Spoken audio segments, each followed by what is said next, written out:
Dans Parashat Chukat. Parashat Chukat, elle est un peu compliquée. Pas parce qu'elle est spéciale, mais parce qu'elle est compliquée à comprendre tout ce système-là. En réalité, la première question qui se pose, c'est que les Chachamim, dans la Torah elle-même plutôt, dans le Dvarim, il y a marqué, vois, je t'ai enseigné des décrets et des lois.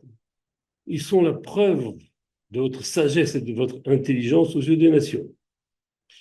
Lorsque ceux-ci entendront tous ces décrets, ils diront, cette grande nation ne peut être qu'un peuple sage et intelligent. C'est des versets de la Torah, prononcés par, comment il s'appelle, Moshe lui-même. Et donc, a priori, les décrets de la Torah sont appréciés même par les nations. Or, le décret, le chok, le chok de la vache rousse, le décret de la vache rousse, il y a dans un midrash un idolâtre qui vient voir les rabbinim et il leur dit tout ce rituel que vous pratiquez au sujet de la vache rousse tient de la sorcellerie. On apporte une vache, on l'égorge, on la consume, on réduit ses restes et on récupère les cendres pour ensuite en asperger 2 ou 3 gouttes sur l'impur en lui disant te voilà purifié. Alors, donc, a priori, c'est pas, ça marche pas avec ce qui a été dit dans le passage d'avant. C'est-à-dire que ce décret-là, en tout cas celui-là, est tellement incompréhensible qu'il fait un peu la risée auprès des nations. Donc, on va essayer de résoudre ça en disant, bon, les nations, on ne leur demande pas de comprendre ce que sont nos décrets, même de nous juger à nous et de dire que nous sommes un peuple intelligent, etc. Ce n'est pas du tout l'intérêt des mitzvot ou des décrets de nous rendre intelligents ou quoi que ce soit. On a un travail à faire là-dessus, sur tout ce que la Torah nous donne, et c'est ça notre but. Maintenant, malgré tout, on va trouver encore d'autres comment dire, contradictions dans ce décret de la vache rousse. Par exemple, il est dit dans Tanhuma, dans Psikta, il y a marqué là-bas, la Mishnah enseigne, tous ceux qui s'occupaient de la vie, pardon, du rituel de vache rousse, depuis le début jusqu'à la fin, devenaient impurs, alors que c'est elle qui rendait pur celui qui est impur. En réalité, qu'est-ce qui se passait? Tous ceux qui s'occupaient de la vache rousse, pardon, ils avaient, comment dire, ils devaient être purs pour le faire, mais une fois qu'ils s'étaient occupés de leur travail, comme par exemple euh, brûler la vache, euh, enlever ses cendres, les prendre, les abouder, etc., tous ceux qui s'étaient occupés de ça, et celui même qui fait l'aspersion, doit être pur. Mais dès qu'il a fait l'aspersion, il devient impur. Pas une grosse impureté, une petite impureté, mais il devient impur. Et donc ça aussi, ça peut occuper Shlomo apparemment, parce que Shlomo lui-même, il dit au sujet, sur tous les sujets, j'ai trouvé une explication, mais sur la vache rousse, depuis que j'ai approché cette loi, je l'ai étudiée et approfondie autant que possible en me disant, je deviendrai ainsi encore plus sage, mais elle est restée hors de ma portée. Donc Shlomo lui-même n'a pas réussi à comprendre cette loi-là. Mais nous, on va être très présomptueux. On va essayer de comprendre quand même. Mais on va le faire par un biais qui s'appelle l'intériorité. On va essayer de trouver une réponse qui nous rapproche de ces contradictions, ce qui a l'air absurde dans la chose. Avant cela, on va essayer de s'intéresser à ce qu'est la pureté et ce qu'est l'impureté. La pureté rituelle, en réalité, ce qu'on appelle la tahara, chez un individu, n'est pas une qualité d'âme. Souvent, les goïms emploient, nous, on a cette attitude d'employer le mot pur pour quelqu'un qui a l'air de se dépasser, d'être une grande personne ou une personne qui est très chaste, etc. On dit pur, on donne le terme de pureté. Mais dans la Torah, la pureté, c'est une notion très claire qui est qu'elle ne s'applique qu'au corps. Donc, il n'y a pas de spiritualité pure dans la spiritualité ou impure dans la spiritualité. Ça, on ne peut pas le déterminer. Par contre, la pureté dans le corps et l'impureté dans le corps, on peut le déterminer. Et c'est lié à quoi? Dans pratiquement tous les cas, c'est lié à la mort. On trouve par exemple le Tzora qui est appelé par la Torah, est appelé par les Chachamim, il est appelé mort. On le trouve dans la Lida. La Lida, c'est en fait la perte de l'ovule fécondé et donc la mort en fait de ce qui devait être donné la vie.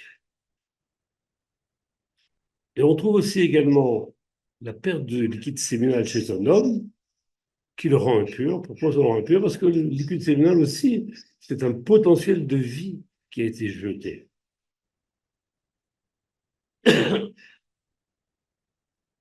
Il y a aussi le contact avec certains animaux quand ils sont morts. Et enfin, le contact avec un cadavre humain. C'est-à-dire quelqu'un qui s'approche d'un cadavre humain. Il suffit de se trouver dans la même pièce que lui, dans la même maison que lui, pour devenir impur. Et toucher, évidemment, le corps humain, ça rend impur au maximum des degrés. Mais tout ça donne une notion qui nous apprend que l'impureté et la mort sont liées. Et donc la pureté sera celui qui n'a pas eu de contact avec un mort, c'est-à-dire qu'il n'a pas été impurifié par cela. Maintenant, la conséquence de l'impureté est la suivante, elle est que elle interdit à la personne impure de se rapprocher du Beth Amikdash. Ça, c'est la conséquence première de l'impureté. Ça veut dire quoi? Il ne peut pas s'approcher du Beth Amikdash. En réalité, le Beth Amikdash, c'est quoi? C'est le lieu où il y a une présence divine. Shrina, on appelle ça une Shrina. Ce n'est pas Dieu qui est présent, il y a une présence. Ce qu'on appelle la Shrina, vers laquelle l'homme ne peut pas s'approcher s'il n'est pas pur. Mais elle ne s'applique pas uniquement aux Kohanim, elle s'applique à tout Israël.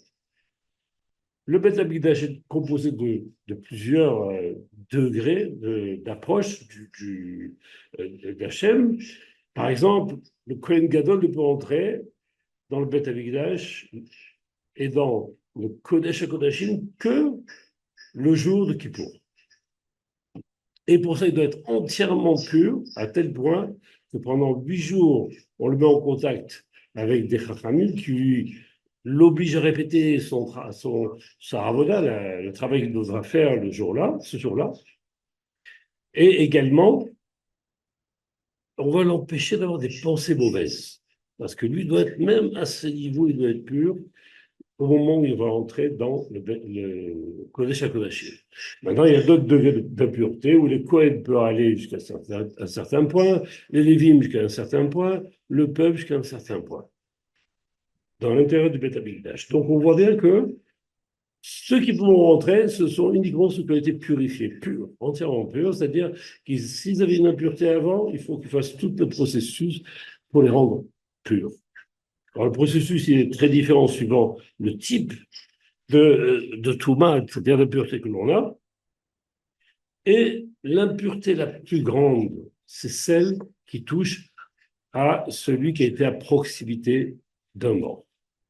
Celui-là, il ne peut se rendre pur que grâce aux cendres de la vache rousse. Ça, c'est le degré le plus élevé. Maintenant, on peut faire maintenant comment dire, un parallèle avec l'impureté spirituelle ou l'approche spirituelle. On voit que pour s'approcher d'Hachem, il faut être pur. Maintenant, pour s'approcher spirituellement d'Hachem, il y a une forme de pureté à acquérir. Cette pureté, elle va être de plusieurs degrés également. Et le degré le plus élevé qui peut me permettre d'arriver au plus proche d'Hachem, ça va, pardon, ça va être d'être en écoute avec lui, ça veut dire d'être totalement attaché à lui. Tel point qu'il y a marqué dans Moshe qui revient dans Devarim, vous qui êtes attachés à Tem, vous qui êtes attachés à Hachem, Hayim Kolechem Hayim. Vous êtes vivants aujourd'hui. Ça veut dire que le degré d'attachement, c'est-à-dire le dvékout, là où on est vraiment tout proche d'Hachem, s'appelle, donne plutôt à l'homme la qualité d'être vivant. Est-ce que donc, tous, bon, on ne s'est pas approché d'Hachem, on n'est pas arrivé à la dvékout. On va expliquer ce que c'est, mais on n'y est pas arrivé. Est-ce que on va, pour cela, dire qu'on n'est pas vivant? Et pourtant, il y a un autre côté qu'il faut prendre, c'est que les Chachamim nous disent que les renégats, par exemple, même de leur vivant, sont considérés comme morts, sont appelés morts. Mikraim, Metim. Ça veut dire quoi? Ça veut dire qu'on peut être vivant et mort tout en étant vivant. Ça veut dire que le rachat, il va être mort spirituellement parce qu'il est totalement détaché d'Hachem. Il n'a aucun rapport avec lui. Et nous, qui faisons une ravoda, on est un peu plus vivants que lui. Et ceux qui sont attachés complètement à Hachem, on les appelle vivants. Donc même la notion de vie, elle est relative par rapport à notre approche avec Akadosh. Maintenant, il faut savoir que cette écoute-là, c'est vraiment un objectif. Comme dit le Ramchal, et lorsque tu observeras les choses, tu verras que la perfection véritable de l'homme ne tient que dans son attachement à Hachem. Attachement, c'est-à-dire des écoutes. Ça signifie quoi? Ça veut dire que atteindre la perfection pour un homme, c'est arriver à la écoute avec Hachem. Le Maharal, lui, il explique l'enseignement de la Torah qui indique le chemin à suivre dans la vie pour que l'homme atteigne la réussite parfaite, c'est-à-dire l'attachement à Hachem. Donc, ouais, deux grands là, on aurait pu citer aussi le Rambam, qui ont tout parfaitement compris que l'objectif de l'homme sur cette terre, du juif en tout cas, c'est d'atteindre la dvékou, c'est-à-dire de se rapprocher d'Hachem. Maintenant, ce n'est pas quelque chose qui est inconnu.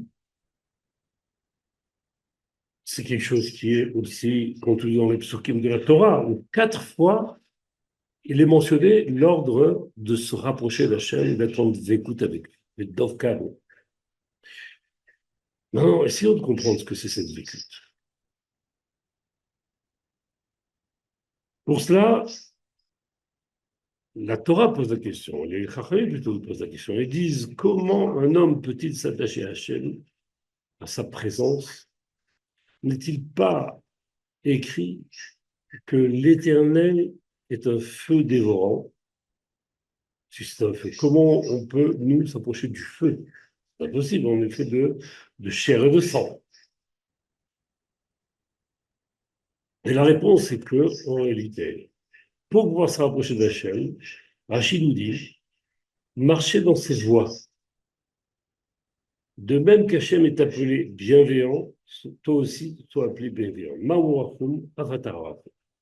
Donc, il y a un effort que l'homme doit accomplir pour que ses qualités ressemblent aux qualités d'Hachem.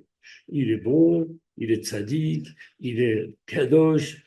Tout ce que possède Hachem, c'est ce que nous devons nous travailler pour pouvoir l'atteindre et ainsi être en écoute avec lui, en attachement complet avec lui.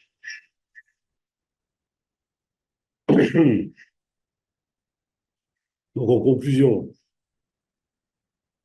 pour se rapprocher d'Hachem, qui est l'objectif de l'homme, en réalité, il faut acquérir ces qualités d'Hachem, et pour y parvenir, l'homme doit accomplir des actes de bienveillance, comme le dit Rachid. Maintenant, on va pouvoir établir un parallèle entre l'approche physique avec Hachem dans le Mishkan et l'approche spirituelle avec lui. On a vu donc que l'impureté rituelle, parce qu'elle est liée à la mort, elle nous interdit de nous rapprocher d'Hachem. Pourquoi c'est comme ça? Parce que l'homme lui-même, Akadosh lui-même est considéré comme la source de vie. Et c'est la source de vie, alors on ne peut pas se rapprocher de lui. Quelqu'un qui est impur spirituellement est considéré comme mort, et s'il est considéré comme mort, alors il ne peut pas se rapprocher d'Hachem. Donc on voit qu'il y a un lien direct entre l'impureté et l'approche d'Hachem. De même, celui qui étudie ou bien qui fait la Torah, mais qui ne le fait que dans un but égoïste, c'est-à-dire qui veut arriver à gagner un salaire, par exemple, celui-là aussi est détaché d'Hachem. Il ne le fait pas de manière désintéressée. Or, pour pouvoir se rapprocher d'Hachem, il faut faire le bien de la même manière qu'Hachem le fait. Hachem le fait le bien de quelle manière? De manière désintéressée. Donc nous aussi, nous devons arriver à ce stade de faire la Torah, d'appliquer la Torah de manière désintéressée. Et la Mishnah elle-même, elle dit, celui qui profite des paroles de la Torah, on lui retire la vie dans ce monde. Alors, est-ce qu'on va lui retirer la vie officiellement, c'est-à-dire en lui enlevant Sfadeshama, ou est-ce qu'on va lui simplement faire perdre sa vie spirituelle parce qu'il ne pourra pas se rapprocher d'Hachem? Et dans le 11e commandement, le fondement de la foi, du Rambam, il y a marqué comme ça. Quelque chose qui est contradictoire à ce qu'on vient de dire. Il y a marqué là-bas, le 11e commandement de la Torah, est que le Créateur récompense ceux qui observent les mitzvot et punit ceux qui les transgressent. Or, si quelqu'un fait les mitzvot, même de manière intérieure, il fait les mitzvot, il doit recevoir son salaire. Et il est très probable que, comme beaucoup d'entre nous, nous faisons les mitzvot parce qu'on sait qu'au bout, il va y avoir un salaire. On va arriver au Olam Haba. Au Olam Haba, il va y avoir des choses qui vont nous être données qui sont extraordinaires. Donc, on fait la Torah de manière désintéressée en réalité. Quand on pense au salaire qu'on va avoir ou à la punition qu'on aura si on ne fait pas la Torah.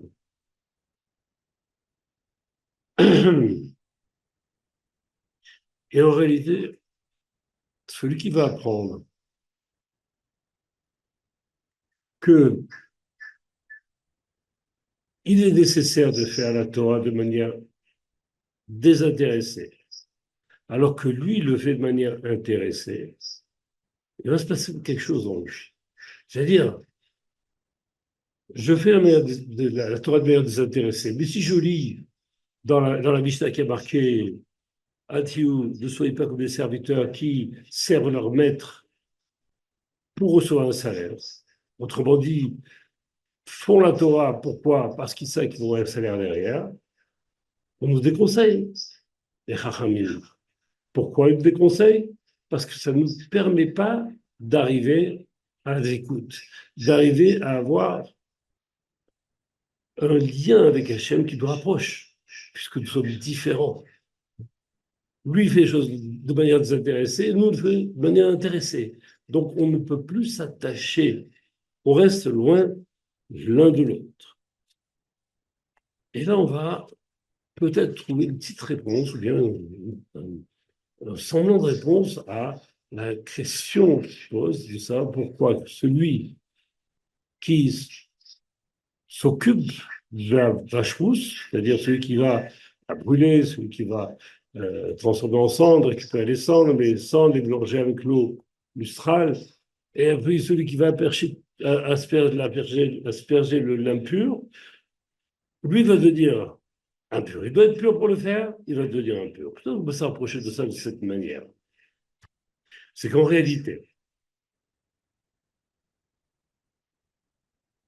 l'homme qui est plongé dans l'étude de la Torah, qui accomplit une mitzvot de manière rigoureuse, parfaite, est-ce qu'il peut penser à un moment donné qu'il est impur? Bien non. Je fais tout ce qu'on me demande de manière parfaite. Je suis ce que me disent les Rachamim, je le suis à la lettre. Quand j'étudie la Torah, j'étudie pour la comprendre, pour déterminer quelles sont les méthodes que je dois faire, comment je dois les faire, etc. Donc, toute ma vie est basée sur ça. Donc, ce sadique-là, on appelle un sadique parce qu'il fait tout, un jour, il va se dire, mais introspection. Ou plutôt, il va apprendre d'abord. Il va apprendre qu'en réalité, il faut être désintéressé quand on applique notre Torah. Désintéressé de dire qu'on ne va pas chercher à tirer un profit quelconque. Profit quelconque. C'est quoi un profit quelconque? C'est même désirer le Olam Haba. Le faire pour le Olam Haba, c'est déjà le faire pour soi. Et pas pour Hachem. Donc, celui qui va apprendre tous ces éléments que les Chachamim nous expliquent que la Torah doit être désintéressée parce que c'est comme ça qu'on peut se rapprocher d'Hachem, celui-là, qui se sentait pur parce qu'il avait fait toute la Torah et qui apprend maintenant que la Torah doit être désintéressée et qu'en réalité, lui, ne le fait pas de manière désintéressée, mais le fait de manière intéressée, il se rend impur tout de suite. Il voit tout de suite qu'il est impur, alors qu'il pensait qu'il était pur. Donc, on a trouvé une petite réponse à ce paradoxe qui fait que l'homme, il est là, il fait la Torah, il va essayer de faire tchouva à d'autres personnes, il va donner des cours, il va répandre sa Torah en pensant que quoi? Que c'est un tzaddik, que c'est quelqu'un qui est pur, parce qu'il lui donne ma Torah, non? Mais qu'en réalité, lorsqu'il va rendre pur l'autre, c'est-à-dire lui apprendre la Torah, et qu'il sait et qu'il apprend qu'en réalité, la Torah que lui-même fait n'est pas désintéressée, il devient impur. Donc on a un petit peu avancé, un petit peu. Et donc, on pourrait se dire alors, tout ce qu'on fait, c'est pourquoi? Quel est le sens de ce que l'on fait, de faire la Torah, si on ne la fait pas de manière intéressée? Alors, sur ça, Rachamim nous dit, l'homme doit nécessairement accomplir la Torah, les mitzvot de manière intéressée. Car c'est en agissant de façon intéressée que l'on parvient à agir de façon désintéressée. En d'autres termes, le fait de faire la Torah de manière intéressée est le moyen d'arriver à faire la Torah de manière désintéressée. Mitor shelo lishma balishma. C'est marqué l'éolam. Mitor shelo lishma balishma. C'est-à-dire, c'est uniquement par l'intermédiaire de l'accomplissement de la Torah désintéressée que l'on peut arriver à faire la Torah intéressée, de manière intéressée. Maintenant, une autre difficulté se pose.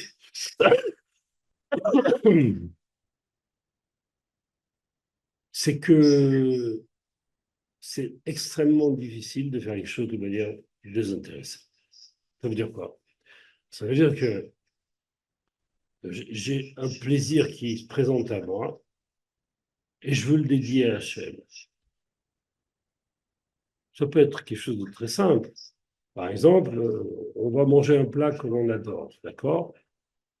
Si on adore ce plat, est-ce qu'on est capable de dire qu'on va le manger uniquement pour faire la volonté d'Hachem et lui donner à lui le bénéfice? À lui le bénéfice, c'est-à-dire, c'est que je fais la chose, mais pour lui, pas pour moi. On voit bien que ça ne rentre pas dans la tête. C'est quelque chose qui est absolument fermé pour nous. Manger ou boire quelque chose qui est excellent, ou faire un acte qui me donne du plaisir, cet acte qui me donne du plaisir, comment je peux le dédier à Dieu? C'est impossible. Et donc, cet objectif étant impossible à atteindre,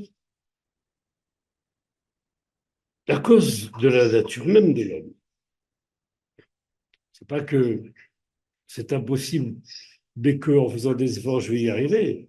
C'est impossible parce que ce qui a été bien en nous, notre nature, a été implantée par Dieu lui-même. Dieu a mis quelque chose en nous, une force en nous, qui est divine, mais qui va contre le fait que je veux me rapprocher d'Hachem. Cette force-là, elle veut m'éloigner d'Hachem. Et je dois me battre avec elle, mais je n'ai pas les forces pour le battre. Où vais-je trouver ces forces? Alors on ne peut compter en réalité que sur Hachem pour le faire. Quelqu'un qui arrive à ce niveau où il a envie de faire la Torah pour Hachem, il va se rendre compte qu'il ne peut pas y arriver. Alors qu'est-ce qu'il va faire? Il va s'arrêter? Non, il ne peut pas s'arrêter. Il va prier. Il va prier Hachem. Il dit Hachem, tu es le seul à pouvoir me sortir de cette situation et à me faire grandir. Et je sais que c'est ton objectif que tu cherches. Me faire grandir, ça veut dire quoi? Me rapprocher de toi. Et donc, à ce point, au tel point que les sages de la Mishnah ont dit, enfants d'Israël, vous êtes privilégiés. Devant qui devez-vous vous purifier et qui vous purifie? C'est votre Père qui est au ciel, ainsi qu'il est écrit, je vous aspergerai d'eau pure et vous serez purifiés. Dans un autre endroit, il y a marqué qu'Hachem est le mikvé Israël. Mikvé d'Israël. Mikvé, c'est quoi? C'est la dernière phase de purification quand on rentre dans le mikvé pour devenir pur. Donc Hachem est là pour nous purifier. Ce qui va nous manquer pour y arriver, c'est-à-dire pour réussir, c'est-à-dire nous faire, nous donner cette puissance, cette force qui nous fait surmonter notre désir de faire les choses pour nous-mêmes et de les faire pour Hachem après. Ce désir-là, on l'acquiert grâce à la prière vis-à-vis d'Hachem et à nos actes, car nos actes, quand ils nous apportent des actes de bienveillance, bien sûr, je parle, ils nous apportent quelque chose, une lumière qui va nous faire rapprocher d'Hachem, puisque Hachem est bienveillant. Ainsi, Hachem donc est un peu comme les 109 choses. Maintenant, il y a lieu de se poser la question de savoir, quand on a parlé du 11e fondement de l'Aïmouna, de la foi, ce 11e qui nous dit que l'homme recevra une récompense pour ses mitzvot et une punition pour ses fautes. Donc, le Rambam, quand il a dit ça, il voulait nous expliquer quelque chose. Il dit que ça, c'est une vérité absolue et il faut avoir la foi que c'est comme ça que ça fonctionne. Mais pour le comprendre, étant donné que si je fais l'acte de la mitzvah dans le but de recevoir une récompense, en réalité, je m'éloigne d'Hachem, alors où est la récompense en réalité que je vais toucher?